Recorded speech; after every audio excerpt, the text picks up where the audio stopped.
जय श्री राम भक्तजनों, आप सभी का स्वागत है हमारे YouTube चैनल पर। आज का प्रसंग है मंथरा द्वारा कैकई को भड़काना, कैकई का कोप भवन में प्रवेश। रानी कैकई के पास एक दासी थी जो उसके मायके से आई हुई थी। वह सदा कैकई के ही साथ रहा करती थी। अभिषेक से एक दिन पहले वह स्वेच्छा से ही कैकई के महल की छत पर जा चढ़ी। उस दासी का नाम मंथरा था। उसने उस महल की छत से देखा कि अयोध्या की सड़कों पर छिड़काव किया गया है। सारे नगर निवासी हर्षित और आनंद मग्न हैं तथा नगर में सब ओर ऊंचे ऊंचे ध्वज फहरा रहे हैं।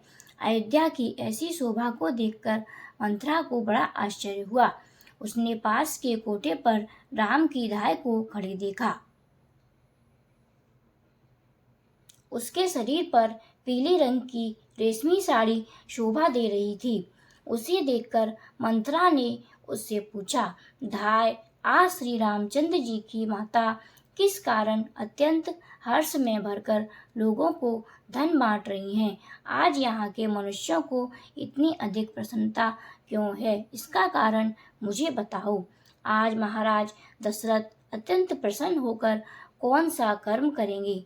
राम की धाय ने उसके पूछने पर बड़े आनंद के साथ उसे बताया, कल महाराज दशरथ श्री राम का युवराज के पद पर अभिषिक्त करेंगे। धाय के यह वचन सुनकर मंथरा मन ही मन उड़ गई और उस महल से तुरंत ही नीचे उतर आई। मंथरा को इसमें कैकई का अनिष्ट दिखाई देता था। वह क्रोध से जल रही थी। उसने महल में लेटी हुई कैकई के पास जाकर इस प्रकार कहा, मूर्खे, उठो, क्या सो रही हो? तुम पर बड़ा भारी संकट आ रहा है। तुम्हारे प्रियतम तुम्हारे सामने ऐसा बनते हैं मानो सारा सौभाग्य तुम्हें ही अर्पित कर देते हों, परंतु पीठ पीछे वे तुम्हारा अनिष्ट करते हैं। तुम उन्हें अपने में अनुरक्त जानकर सौभाग्य की डींग हाँगा करती हो। वह तुम्हारे हाथ से चला जाना चाहता है। मंथरा की इस प्रकार कठोर वचन कहने पर कैकई के मन में बड़ा दुख हुआ। उस समय उसने मंथरा से पूछा, क्या कोई अमंगल की बात हो गई है जो तू मुझे बहुत दुखी दिखाई देती है? मंथरा बातचीत करने में बड़ी कुशल थी। वह कैकई के प्रति अपनी हितैषिता प्रकट करती हुई इस प्रकार बोली, देवी, तुम्हारे सौभाग्य के महान विनाश का कार्य आरंभ हो गया है। कल महाराज दशरथ श्री राम को युवराज के पद पर अभिषिक्त करेंगे। तुम्हारे पति तुम्हें व्यर्थ सांत्वना देने के लिए यहाँ उपस्थित होते हैं। उनका हृदय इतना दूषित है कि भरत को तो उन्होंने तुम्हारे मायके भेज दिया और कल सवेरे ही अवध के राज्य पर वे श्री राम का अभिषेक करेंगे। मंथरा की यह बात सुनकर कैकई सहसा शैया से उठ बैठी। उसका हृदय हर्ष से भर गया। वह मन ही मन अत्यंत संतुष्ट हुई। उसने मुस्कुराते हुए मंथरा को पुरस्कार में एक बहुत सुंदर आभूषण प्रदान किया और मंथरा से इस प्रकार कहा, मंथरा, यह तूने मुझे बड़ा ही प्रिय समाचार सुनाया है। मैं भी राम और भरत में कोई भेद नहीं समझती, अतः यह जानकर कि राम राजा का अभिषेक करने वाले हैं, मुझे बड़ी खुशी है। यह सुनकर मंथरा कैकई की निंदा करके उसके दिए हुए आभूषण को उठाकर फेंक दिया और दुख से भरकर वह इस प्रकार बोली, रानी, तुम बड़ी नादान हो। तुमने यह बेमौके हर्ष किस लिए प्रकट किया? तुम्हें शोक के स्थान पर प्रसन्नता कैसे हो रही है? अरे, सौत का बेटा शत्रु होता है। वह सौतेली माता के लिए साक्षात मृत्यु के समान है। उसकी बढ़ोत्तरी का अवसर आया देख कौन बुद्धिमती स्त्री अपने मन में हर्ष मनेगी? यह राज्य भरत और राम दोनों के लिए है। इस पर दोनों का समान अधिकार है। इसीलिए श्री राम को भरत से ही भय है। वास्तव में कौशल्या ही सौभाग्यवती हैं, जिनके पुत्र का कल श्रेष्ठ ब्राह्मणों द्वारा युवराज के पद पर अभिषेक होने जा रहा है। वे भूमंडल का राज्य पाकर प्रसन्न होंगी, क्योंकि वे राजा की विश्वास पात्र हैं, और तुम दासी की भांति हाथ जोड़कर उनकी सेवा में उपस्थित रहोगी। इस प्रकार हम लोगों के साथ तुम भी कौशल्या की दासी बनोगी, और तुम्हारे पुत्र भरत को भी श्री रामचंद्र जी की गुलामी करनी पड़ेगी। मंत्रा को अत्यंत अप्रसन्नता के कारण इस प्रकार बहकी बहकी बातें करते देख देवी केकई श्री राम के गुणों की प्रशंसा करते हुए कहा, मंत्रा श्री राम धर्म के ज्ञाता, गुणवान, जितेंद्रिय, कृतज्ञ, सत्यवादी होने के साथ ही महाराज के ज्येष्ठ पुत्र हैं। युवराज होने के योग्य वे ही हैं।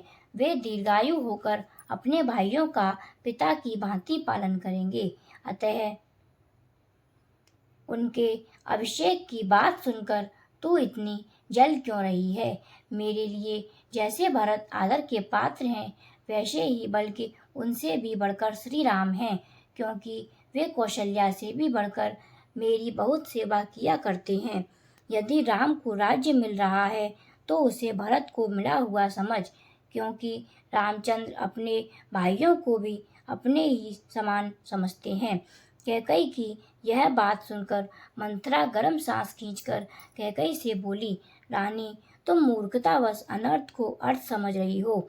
तुम्हें अपनी स्थिति का पता नहीं। जब रामचंद्र राजा हो जाएंगे तब उनके बाद उनका जो पुत्र होगा उसी को राज्य मिलेगा। भरत तो राज्य परंपरा से अलग हो जाएंगे। याद रखो, जब श्री राम इस पृथ्वी पर अधिकार प्राप्त कर लेंगे तब निश्चय ही तुम्हारे पुत्र भरत नष्टप्राय हो जाएंगे। अतः ऐसा कोई उपाय सोचो जिससे तुम्हारे पुत्र को तो राज्य मिले और श्री राम का वनवास हो जाए। मंथरा के ऐसा कहने पर कैकई का मुख क्रोध से लाल हो गया। वह लंबी सांस खींचकर उससे इस प्रकार बोली, मंथरा, मैं श्री राम को शीघ्र ही यहाँ से वन में भेजूंगी और तुरंत ही युवराज के पद पर भरत का अभिषेक कराऊंगी। परंतु इस समय यह तो सोचो कि किस उपाय से यह हो सकता है कि भरत को राज्य प्राप्त हो जाए और श्री राम उसे किसी तरह भी ना पा सकें। यह काम कैसे बने? देवी कैकई के ऐसा कहने पर मंथरा कैकई से इस प्रकार बोली, अच्छा, अब तुम मेरी बात सुनो, जिससे केवल तुम्हारे पुत्र भरत ही राज्य प्राप्त करेंगे, श्री राम नहीं। मंथरा का यह वचन सुनकर कैकई पलंग से उठकर इस प्रकार बोली, मंथरा, मुझसे वह उपाय बताओ, किस उपाय से भरत को तो राज्य मिल जाएगा किंतु श्री राम उसे किसी तरह नहीं पा सकेंगे। देवी कैकई के ऐसा कहने पर मंथरा उस समय कैकई से इस प्रकार बोली, देवी, पूर्व काल की बात है कि देवासुर संग्राम के अवसर पर तुम्हारे पतिदेव तुम्हें साथ लेकर देवराज की सहायता करने गए थे। राजा दशरथ ने वहां राक्षसों के साथ भारी युद्ध किया। उस युद्ध में असुरों ने अपने अस्त्र शस्त्र द्वारा उनके शरीर को जर्जर कर दिया।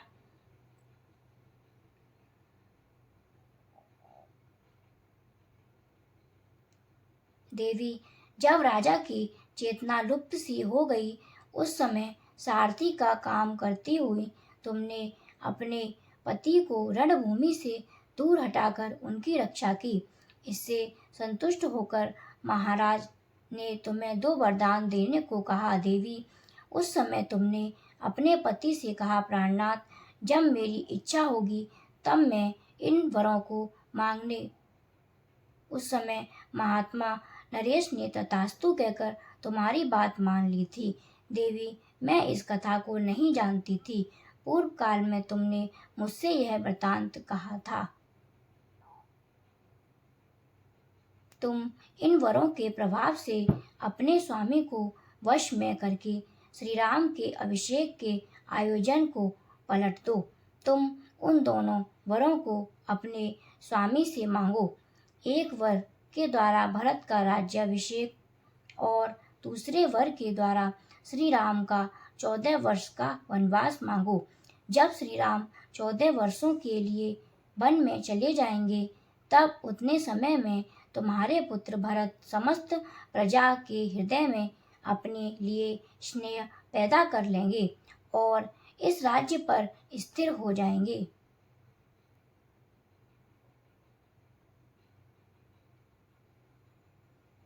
रानी, तुम इस समय मैले वस्त्र पहन लो और कोप भवन में प्रवेश करके कुपित सी होकर बिना बिस्तर के भूमि पर लेट जाओ।